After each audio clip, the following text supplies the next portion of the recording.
ಮೇಲಿನ 4 ವಾಕ್ಯಗಳಲ್ಲಿ ಕ ಮತ್ತು ಜ ವಾಕ್ಯಗಳಲ್ಲಿ ಅರ್ಥ ಸ್ಪಷ್ಟವಾಗುವುದಿಲ್ಲ.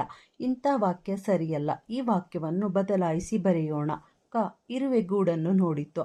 ಚ. ಇರುವೆ ಗೂಡಲ್ಲಿ ಇದೆ. ಈಗ ಈ ವಾಕ್ಯಗಳು ಅರ್ಥವತ್ತಾಗಿ ಕಾಣಿಸುತ್ತವೆ. ಮೇಲಿನ 4 ವಾಕ್ಯಗಳಲ್ಲಿ ಕ ಮತ್ತು ಚ ವಾಕ್ಯಗಳಲ್ಲಿ ಅರ್ಥ ಸ್ಪಷ್ಟವಾಗುತ್ತದೆ.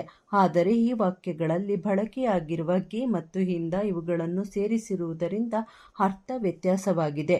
ಇರುವೆ ಗೂಡಿನಿಂದ ಬಂದಿತು, ಹೊರಗೆ ಬಂದಿತು. ಇರುವೆ ಗೂಡಿಗೆ ಬಂದಿತು, ಒಳಗೆ ಬಂದಿತು ಎಂಬ ಅರ್ಥವಾಗುತ್ತದೆ.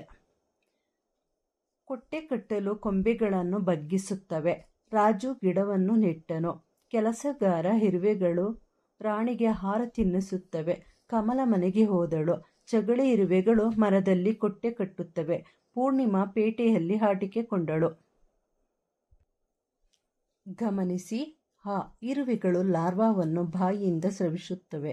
ಆ. ರಾಜು ಮನೆಯಿಂದ ಬಂದನು. ಮೇಲಿನ ವಾಕ್ಯಗಳಲ್ಲಿ ಗೆರೆ ಎಳೆದಿರುವ ಪದಗಳನ್ನು ಗಮನಿಸಿ. ಮೊದಲೆರಡು ವಾಕ್ಯಗಳಲ್ಲಿ ಬಾಯಿಯಿಂದ ಮತ್ತು ಮನೆಯಿಂದ ಪದಗಳನ್ನು ನೋಡಿದಾಗ ಬಾಯಿ ಮತ್ತು ಮನೆ ಎಂಬ ಮೂಲ ಪದಗಳಿಗೆ ಇಂದ ಎಂಬ ಪ್ರತ್ಯಯ ಸೇರಿರುವುದು ಕಂಡುಬರುತ್ತದೆ. ಇಂದ ಎಂಬ ಪ್ರತ್ಯಯವನ್ನು ಬಿಟ್ಟು ವಾಕ್ಯ ಓದಿದರೆ ಇರುವೆಗಳು ಲಾರ್ವಾ ಬಾಯಿ ಸ್ರವಿಸುತ್ತದೆ, ರಾಜು ಮನೆ ಬಂದನು ಎಂದಾಗುತ್ತವೆ. ಇದರಿಂದ ವಾಕ್ಯ ನಮಗೆ ಸರಿಯಾಗಿ ಅರ್ಥವಾಗುವುದಿಲ್ಲ. ಹೀಗೆಯೇ ಸುಮಾ ಪೇಟೆ ಬಟ್ಟೆ ತಂದಳು ಎಂದರೆ ನಮಗೆ ಈ ವಾಕ್ಯ ಸರಿಯಾಗಿ ಅರ್ಥವಾಗುವುದಿಲ್ಲ. ಇದಕ್ಕೆ ಕೆಲವು ಅಕ್ಷರಗಳನ್ನು ಸೇರಿಸಿ ಸುಮಾ ಪೇಟೆಯಿಂದ ಬಟ್ಟೆಯನ್ನು ತಂದಳು ಎಂದು ಓದಿದಾಗ ನಮಗೆ ವಾಕ್ಯವು ಸಂಪೂರ್ಣವಾಗಿ ಅರ್ಥವಾಗುತ್ತದೆ.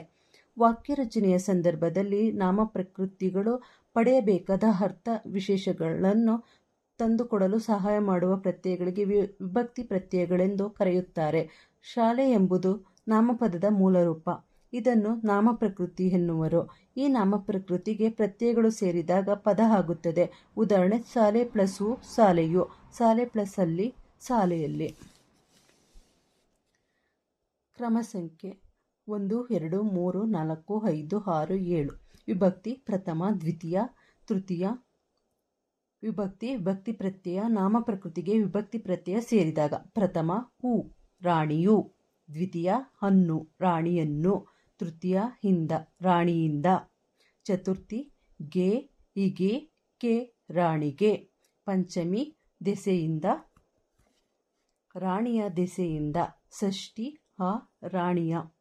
ಸಪ್ತಮಿ: ಅಲ್ಲಿ, ರಾಣಿಯಲ್ಲಿ.